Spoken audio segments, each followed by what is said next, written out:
नमस्कार दोस्तों, स्वागत है आप लोगों का एक और वीडियो में। आशा करते हैं आप सभी लोग स्वस्थ और सुरक्षित होंगे। आज की वीडियो हम लेकर के आए हैं क्यों इन्वेस्टमेंट ज़रूरी है और इन्वेस्टमेंट किस तरह से आप लोगों को 10 गुना ज़्यादा अमीर बना सकती है जितना आप सोचते हैं।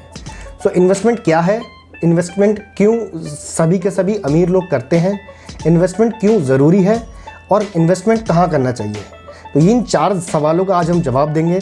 तो चलिए शुरू करते हैं। सबसे पहले व्हाट इज़ इन्वेस्टमेंट। इन्वेस्टमेंट क्या है, जिसे हम हिंदी में निवेश भी कहते हैं।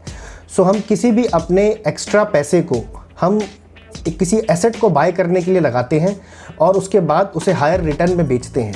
सो एग्जांपल के तौर पर अगर हम देखें तो अगर हम अपने 10 ग्राम सोना 50,000 रुपये में ख़रीदा है इस साल और आप 2 साल के बाद उसे 60,000 रुपये में बेचते हैं, तो आपने 50,000 रुपये का इन्वेस्टमेंट किया और आपका 60,000 रुपये आपको रिटर्न मिला, वापस मिला, और जिसमें आपको इन्वेस्टमेंट ऑन रिटर्न 10,000 रुपये मिला।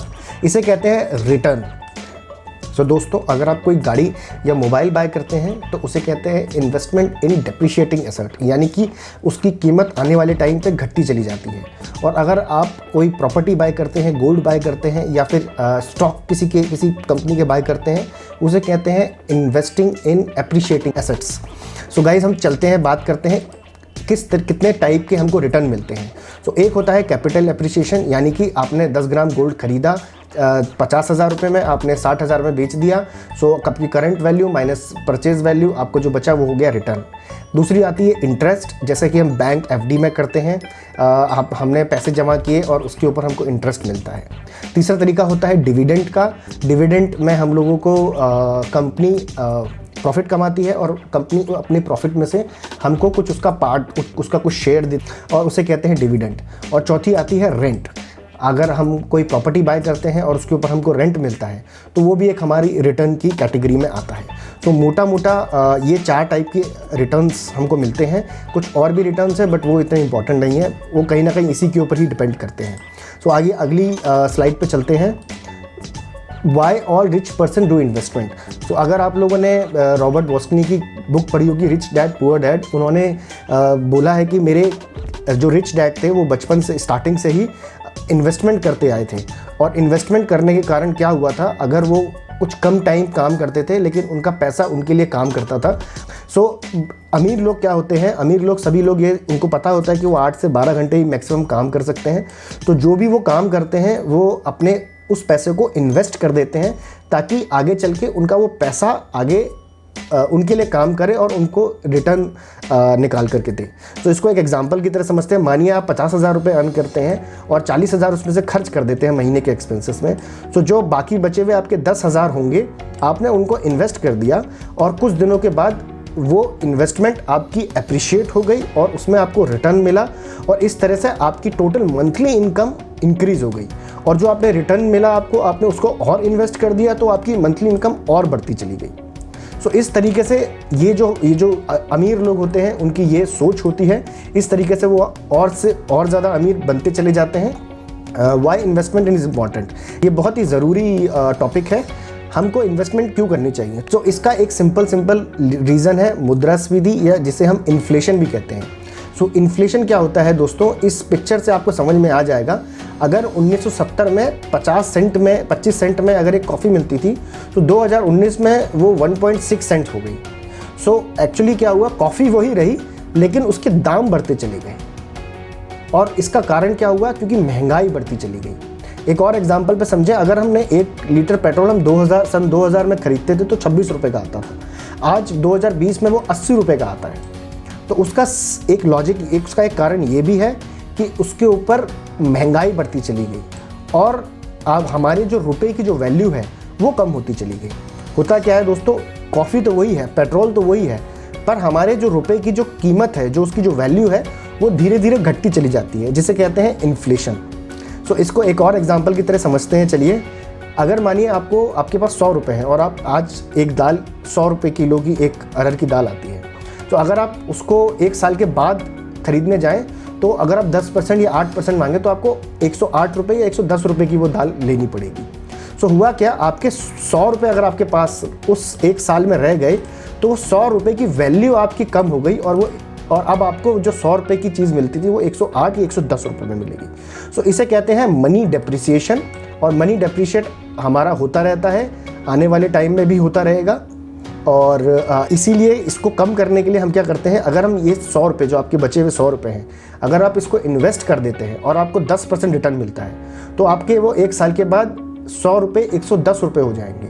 तो आपके जो उस 100 रुपये की जो दाल की वैल्यू है, आपको उसी 110 रुपये में आप उस दाल को खरीद पाएंगे, यानी कि आपका मनी डेप्रिशिएट नहीं होगा। सो अगली उस पर चलते हैं, कितने टाइप की इन्वेस्टमेंट होती है। दोस्तों ये है कॉमन टाइप के इन्वेस्टमेंट, फिक्स डिपॉजिट जो ज़्यादातर लोग कराते हैं, प्रॉपर्टी खरीदना, पीपीएफ, गोल्ड खरीदना, एलआईसी कराना, ये सभी के सभी इन्वेस्टमेंट के तरीके हैं। और इन्वेस्टमेंट कहाँ करना चाहिए हम उसके ऊपर चलते हैं। सो आइए अगली स्लाइड पे चलते हैं। So where we should do the investment. So ये है हमारी जो हमने अभी बात करी थी इस स्लाइड में, इन्वेस्टमेंट के तरीके। तो हमको कितना परसेंटेज रिटर्न मिलना चाहिए। तो दोस्तों हमको जितना ज़्यादा रिटर्न मिलेगा उतना ज़्यादा हम आगे चल के उतना ज़्यादा हमारे पैसे बनते चले जाएंगे और हमारी इनकम बढ़ती चली जाएगी। सो किस तरह से हमारे रिटर्न मिलता है हमको। सो बैंक एफडी दोस्तों हमको देती है 6% का रिटर्न, एलआईसी देती है अप्रॉक्सीमेटली 9% का रिटर्न, पीपीएफ आरडी देती है 6 से 9% का रिटर्न, गोल्ड देता है लगभग 14% का रिटर्न, और प्रॉपर्टी सेल परचेज कुछ पता नहीं है, 2 साल में दुगनी भी हो जाए और आधी भी हो जाए, या फिर जब आपको ज़रूरत पड़े तो आप उसको बेच भी ना पाए। सो गाइज, अगर आपने 1000 रुपये 2020 साल पहले यानी सन 2000 में आपने लगाए होते, इन्वेस्ट किए होते, तो आज इनकी वैल्यू कितनी हो जाती।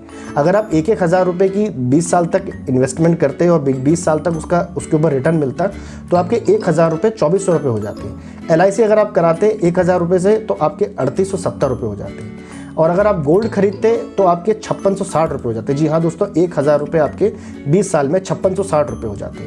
और पीपीएफ अकाउंट में अगर आप वो पैसे डालते तो आपके 3870 रुपये हो जाते। तो दोस्तों ये है इन्वेस्टमेंट जो हम नॉर्मली करते हैं, इन सब के रिटर्न। सो मैं आज आपको एक और तरीका बताता हूँ इन्वेस्टमेंट करने का, जो कि है स्टॉक मार्केट में इन्वेस्टमेंट। तो दोस्तों इस स्लाइड में अगर आप देखें तो आपके 1000 रुपये 20 सालों में आपके जहाँ 5800 मैक्सिमम हो रहे थे, 5600 रुपये मैक्सिमम हो रहे थे, वो अगर आप स्टॉक मार्केट में इन्वेस्ट करते हैं तो 21,000 रुपये हो सकते हैं।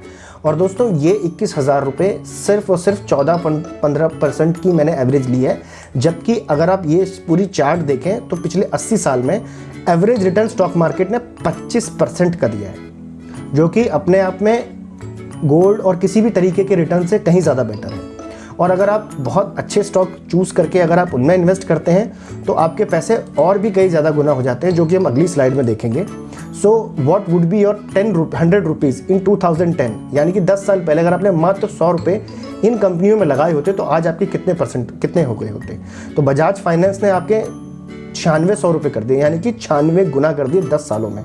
तो आप समझ सकते हैं दोस्तों, अगर आप 1000, 5000, 10,000 अगर आप अच्छे स्टॉक में लगाएं, मैं ये नहीं बोलूँगा बजाज फाइनेंस में ही लगाएं या किसी भी इन सभी में किसी भी शेयर पे लगाएं, बट अगर आप अच्छे अपने दिमाग से अच्छा शेयर चुनें और उसमें निवेश करें तो आपको बहुत अच्छे रिटर्न मिल सकते हैं। जैसे अमेजन ने 37 गुना किए, एप्पल ने 20 गुना किए, माइक्रोसॉफ्ट ने 11 गुना किए, हमारे HDFC बैंक ने 6.5 गुना किए, TCS ने 10 सालों में 6 गुना पैसे कर दिए, रिलायंस ने 3.5-4 गुना कर दिए, और गोल्ड ने आपके पैसे 2.5 गुना कर दिए।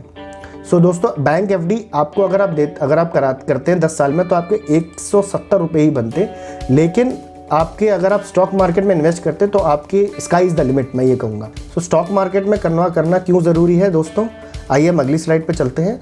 सबसे पहली चीज़ आती है, you can start your trading business. आप अपना ट्रेडिंग बिजनेस शुरू कर सकते हैं स्टॉक मार्केट में, और आप मंथली अच्छा खासा पैसा कमा सकते हैं, जो कि आप सैलरी से कमा रहे होते हैं। तो दोस्तों ये वर्ल्ड का सबसे पुराना और सबसे ईजीएस्ट बिजनेस है। मैं बताना चाहूँगा आपको कैसे। अगर हम परचून की दुकान पर जाते हैं दाल खरीदने, सब्ज़ी खरीदने के लिए जाते हैं, तो वो भी एक तरह की ट्रेडिंग ही होती है। उसमें भी जो ट्रेडर होता है, यानी कि जो दुकानदार होता है, वो जाता है अपने उस प्रोडक्ट को सस्ते में ख़रीदता है और आपको महंगे में आकर के बेचता है। सो ये एक तरह की ट्रेडिंग होती है। ये सबसे पुराना बिजनेस चला आ रहा है और आप इसको अपना एक अच्छा खासा बिजनेस बना सकते हैं। हमारे आने वाले टाइम में हम इसके ऊपर डिटेल में डिस्कस करेंगे और डिटेल में इसके ऊपर वीडियोस बनाएंगे। सो आइए अगले पॉइंट पे चलते हैं, टू ग्रो योर मनी। आपका पैसा किस तरह से आप बढ़ाएं। जैसा कि हमने पहले भी बात की है कि आप निवेश करके स्टॉक मार्केट में अपना पैसा बढ़ा सकते हैं और बहुत अच्छी गति से बढ़ा सकते हैं। अगले पॉइंट पर आ जाते हैं हायर रिटर्न्स। स्टॉक मार्केट में हमको सबसे ज़्यादा हायर रिटर्न मिलते हैं, यानी कि आपके पैसे के बढ़ने के सबसे ज़्यादा चांसेस होते हैं। जैसा कि हमने देखा पिछले 80 साल में 25% का ग्रोथ दिया है यूएस के मार्केट ने, और हमारे मार्केट ने करीबन 18% का। और चौथा रीज़न है जो कि हमारे सभी सैलरीड लोगों के लिए बहुत अच्छा है कि अगर आप ईएसएस फंड में और ईटीएफ फंड में अगर आप पैसा इन्वेस्ट करते हैं तो आपको 80cc के अंदर आपको एग्जम्पशन भी मिलती है, यानी कि टैक्स की बचत भी होती है अगर आप निवेश करते हैं। सो दोस्तों, आज हम लोगों ने 4 चीज़ें समझी। एक, इन्वेस्टमेंट क्या होता है, क्यों सभी के सभी अमीर लोग इन्वेस्टमेंट करना पसंद करते हैं, इन्वेस्टमेंट क्यों ज़रूरी है हम सभी के लिए, और चौथा, इन्वेस्टमेंट करने का सबसे सही जगह कौन सी है। सो दोस्तों, ये थी आज की वीडियो। आने वाली वीडियो दोस्तों हम कुछ और टॉपिक पे बनाने वाले हैं, यानी कि स्टॉक मार्केट के मिथ वर्सेस फैक्ट। जो लोग हमारे अंदर भ्रांतियां हैं स्टॉक मार्केट को लेकर के, हम उनको भी क्लियर करेंगे। स्टॉक मार्केट कैसे काम करता है, हम इसके ऊपर भी वीडियो बनाने वाले हैं। Candlestick pattern, basic of chart reading, और इसके अलावा जो हमारे रिव्यूज़ आते रहते हैं स्टॉक्स के ऊपर, और हम आने वाले टाइम में और भी रिव्यूज़ करने वाले हैं अलग अलग स्टॉक्स के ऊपर। तो आप बने रहिएगा इस चैनल के ऊपर और देखते रहिएगा स्टॉक मार्केट से रिलेटेड और भी बहुत सारी वीडियो।